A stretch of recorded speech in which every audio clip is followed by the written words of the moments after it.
Imagine por um momento a cena mais icônica que se repete todos os anos, decorando vitrines de lojas e embalagens coloridas.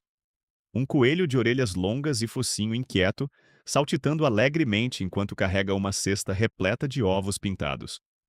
É uma imagem que aceitamos com uma naturalidade quase hipnótica desde a nossa infância, como se fizesse parte da ordem natural das coisas. No entanto, se pararmos apenas por um segundo para observar essa composição com um olhar puramente lógico e racional, o cenário beira o surrealismo completo. Estamos diante de um mamífero, uma criatura que dá à luz filhotes vivos e os amamenta, desempenhando o papel de guardião e distribuidor de ovos, algo que, na biologia, pertence exclusivamente ao reino das aves, répteis, peixes e alguns raros monotremados. Por que, em algum momento da trajetória humana, decidimos que uma galinha não era a candidata ideal para esse cargo de destaque? Por que um coelho, que biologicamente não possui qualquer relação com a produção de ovos, tornou-se o rosto global de uma das celebrações mais importantes do calendário ocidental? Essa desconexão aparente entre a biologia e a tradição cultural é o ponto de partida para uma investigação fascinante que nos leva muito além das prateleiras de chocolate dos supermercados modernos. Muitas vezes, consumimos tradições sem questionar a mecânica por trás delas, tratando-as como verdades absolutas que sempre existiram daquela forma imutável. Mas o paradoxo da Páscoa não é um erro histórico ou uma confusão aleatória cometida por nossos antepassados. Na verdade, ele é o resultado de uma fusão sofisticada e profunda de símbolos que remontam a eras muito anteriores à invenção do chocolate industrializado ou até mesmo à consolidação de grandes religiões organizadas como as conhecemos hoje. É o tipo de mistério que nos faz pensar na famosa frase: "Eu nunca tinha parado para refletir sobre isso de verdade." E é exatamente esse sentimento de descoberta que deve guiar nossa exploração por essas raízes ocultas. Para entender essa história, precisamos viajar no tempo e no espaço, voltando para as densas florestas e campos abertos da Europa antiga, onde o ritmo da vida era ditado estritamente pelas estações do ano. Para os povos que habitavam essas terras, o inverno não era apenas uma estação fria, mas um período de dormência absoluta e perigosa, onde a terra parecia morta e o sustento era escasso. O equinócio de primavera, o momento exato em que o dia e a noite têm a mesma duração, marcava a fronteira sagrada entre a luta pela sobrevivência e a alegria da celebração. Era o instante em que a natureza finalmente despertava de seu sono profundo e gélido. O gelo derretia, as primeiras flores rompiam o solo endurecido e, subitamente, a vida voltava a pulsar com uma energia renovada e imparável por todos os cantos. Nesse contexto de renascimento, o ser humano sempre buscou símbolos poderosos que pudessem representar essa explosão de vitalidade. O coelho, ou mais precisamente a lebre, sua prima selvagem de pernas longas, e o ovo surgiram como os candidatos perfeitos para personificar essa transição. A lebre era admirada por sua velocidade extraordinária e principalmente por sua incrível capacidade de reprodução, tornando-se o símbolo máximo da fertilidade que a terra exibia na primavera. Já o ovo era visto como um micromundo perfeito, uma promessa de vida escondida sob uma casca aparentemente inerte, aguardando o calor certo para se manifestar. O que poucos sabem é que essa história envolve muito mais do que apenas a observação curiosa da natureza. Ela mergulha em lendas de deusas antigas, cujos nomes ainda sussurram em idiomas modernos, e passa por sistemas de impostos medievais curiosos que ditavam o comportamento dos camponeses. Antes de continuarmos, inscreva-se no canal e conte nos comentários de onde você está assistindo. Estamos prestes a descobrir que a resposta para o mistério do coelho e seus ovos está escondida em camadas de folclore, necessidade prática e uma pitada de magia ancestral que moldou a maneira como celebramos a esperança até os dias de hoje. A jornada pela origem dessa tradição alemã que conquistou o mundo está apenas começando a se revelar. Essa conexão profunda e fascinante com o Renascimento nos leva diretamente à raiz linguística da própria palavra Páscoa em países de língua inglesa. O termo Easter não é um derivado direto do latim ou do hebraico, mas sim uma homenagem ancestral à deusa Eostre. Ela era a venerada divindade da aurora e da primavera, personificando aquela luz crescente que, após meses de escuridão, finalmente vencia as trevas rigorosas do inverno europeu.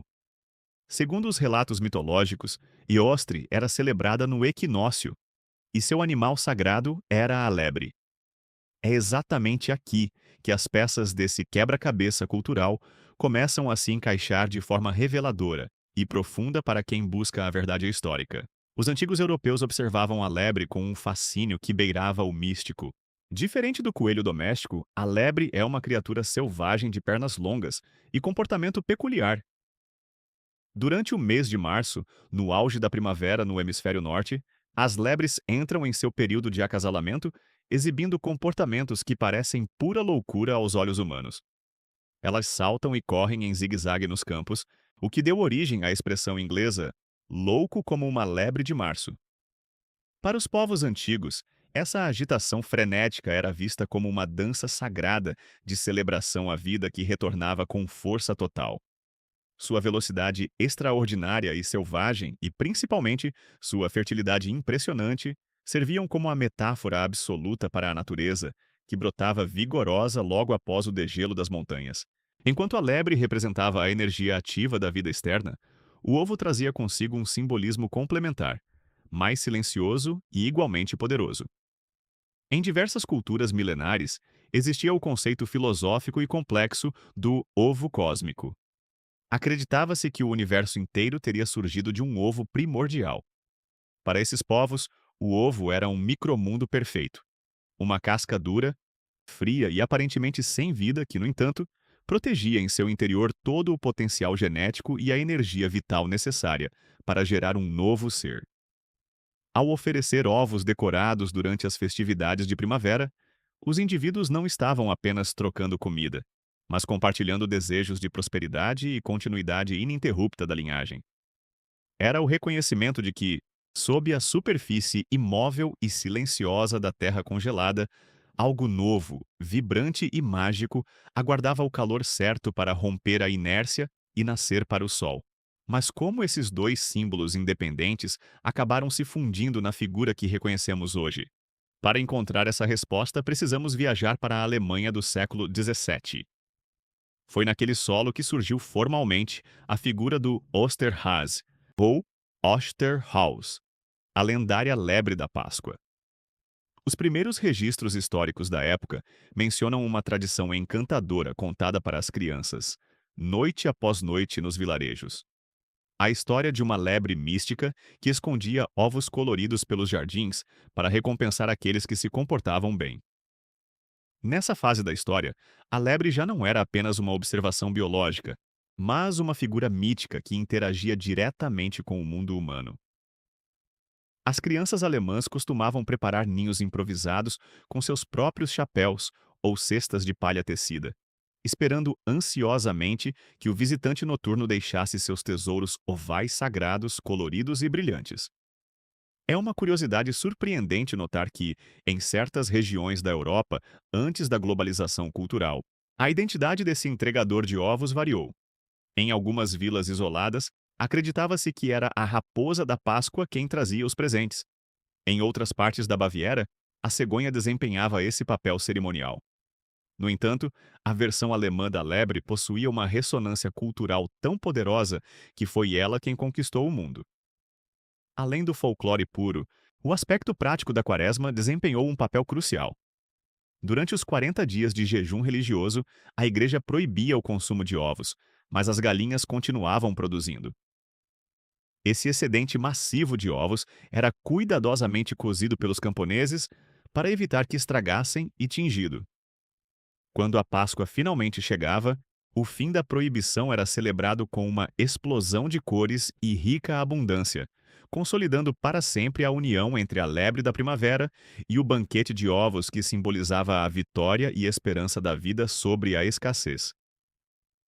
A chegada do século XIX trouxe consigo uma revolução estética e sensorial, que transformaria para sempre a face da Páscoa, elevando-a de uma celebração camponesa a um fenômeno de confeitaria refinada. Foi nesse período vibrante, impulsionado pela efervescência da Revolução Industrial e pelo aprimoramento magistral das técnicas de processamento do cacau, que confeiteiros visionários na Alemanha e na França começaram a realizar experimentos audaciosos. Até aquele momento histórico, os ovos utilizados nas festividades eram reais, colhidos nos galinheiros, cozidos arduamente e pintados com pigmentos naturais extraídos de cascas de cebola ou raízes. No entanto, o surgimento do chocolate sólido mudou o curso dessa narrativa para sempre. Imagine o fascínio quase infantil das famílias daquela época ao presenciarem pela primeira vez o símbolo sagrado da vida eterna ser transmutado em uma iguaria doce, luxuosa e capaz de derreter suavemente na boca. A transição do ovo biológico para o ovo de chocolate não foi meramente uma mudança de ingrediente ou sabor, mas a consolidação definitiva de um mito milenar em um produto cultural que unia prazer e simbolismo. O chocolate permitiu que a figura mística do Osterhazy ganhasse uma nova dimensão física, tornando a tradição muito mais atraente para as massas urbanas que começavam a se distanciar das florestas e dos campos onde as lebres selvagens outrora corriam livremente. Essa globalização do mito não ocorreu por acaso, mas através de uma diáspora cultural vibrante que cruzou oceanos. No século XVIII, grandes levas de imigrantes alemães partiram em busca de novas oportunidades nas Américas, estabelecendo-se com força nas férteis terras da Pensilvânia, nos Estados Unidos. Eles levaram em suas bagagens mais do que ferramentas de trabalho. Carregavam o Osterhaus como uma memória viva de suas raízes. Com o passar das décadas e a integração dessas comunidades, o nome germânico foi gradualmente simplificado e adaptado para a sonoridade do inglês, transformando-se no mundialmente famoso Easter Bunny. Aquela criatura que antes era uma lebre selvagem e imponente, profundamente ligada aos mistérios da deusa Eostre, começou a ser representada na cultura popular como um coelho mais dócil, fofinho e amigável. A força comercial americana e a capacidade de exportação cultural de Hollywood e da publicidade moderna fizeram o restante do trabalho, espalhando a imagem do coelho carregando sua cesta de vime por todos os continentes. Do asfalto das metrópoles tropicais aos vilarejos remotos da Ásia, o coelho tornou-se o embaixador universal de uma estação que, em muitos lugares, sequer existia da mesma forma que na Europa. Enquanto a tradição se consolidava no comércio, curiosidades peculiares começaram a surgir, moldando os rituais modernos de consumo. Você já se perguntou, por exemplo, por que quase todos nós? No entanto, por trás do brilho do papel alumínio colorido e do apelo comercial agressivo, reside uma verdade humana muito mais profunda e perene. O paradoxo de um mamífero que entrega ovos é, na verdade, uma das metáforas mais resilientes da nossa história. Nós, seres humanos, temos uma necessidade intrínseca de utilizar símbolos, mesmo aqueles que parecem biologicamente impossíveis, para dar sentido aos ciclos invisíveis e poderosos da natureza. O coelho e o ovo representam a nossa recusa coletiva em aceitar a estagnação e o silêncio do inverno. Eles são ferramentas culturais valiosas que usamos para ensinar, geração após geração, que a vida sempre encontra um caminho para florescer novamente, não importa quão rigoroso ou sombrio tenha sido o período de frio anterior. É um insight reflexivo sobre como a esperança é transmitida através de histórias que, embora desafiem a lógica científica, fazem todo o sentido emocional para quem celebra o renascimento da própria alma. Hoje, quando você abre um ovo de chocolate ou sorri ao ver a imagem de um coelho saltitando em um anúncio, você não está apenas participando de um ato de consumo, mas sim conectando-se a um legado ancestral vasto que une a deusa Eostre, os camponeses alemães medievais e os confeiteiros visionários do passado. A tradição mantém viva a nossa conexão com a mudança das estações e com a celebração da vida em sua forma mais vibrante. A história oculta dessas coisas comuns é o que realmente dá cor ao nosso presente. Se você gostou de desvendar este mistério conosco aqui no canal Além do Óbvio, não deixe de comentar se já conhecia essa origem germânica tão rica.